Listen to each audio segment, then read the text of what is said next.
Hi everybody and welcome to my channel. I'm Sarah Jane from Misunderstood. Now today I'm going to talk about my learning disability and what I do to overcome some of my obstacles. Now if you have a learning disability you will have it for life. It can't be cured, but early detection is needed so the right interventions can be put in place. A learning disability will affect how someone learns new things. You may have difficulty in reading, writing, in maths, listening, speaking. It has nothing to do with your level of intelligence. It's not an intellectual disability, it's a learning disability. Now many people like me grow up with a learning disability and not even know they've got it. You learn to compensate for the difficulty without even knowing it. Now I have dyslexia. Now within dyslexia you can have a difficulty with knowing what's left and right. I have no idea where my left and right is, but if you ask me, I instantly pretend to hold a pen. I know I'm right-handed, so it tells me that way is right. I can answer you in a split second, but if I don't do that movement, I can't tell which way is which. Now I also have a writing disability called Dys Gravia. Now not only does it affect handwriting, it can affect a person's ability to express thoughts onto paper, which will make sitting exams so difficult. It doesn't matter how much revision you do. Once you sit at that paper, you can't get your thoughts out to write it down. I have no idea how to use grammar. I know how to use a question mark, a full stop and a comma. They're the only ones I know. But there are so many things out there now that can help you with your writing that we didn't have years ago.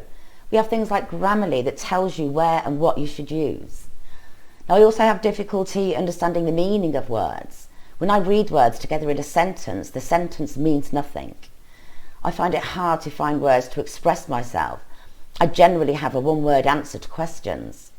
Now that has a major impact on interviews as I don't elaborate enough. So what I did was now when I do have an interview, I write down the questions so I can then prepare for them for the next interview.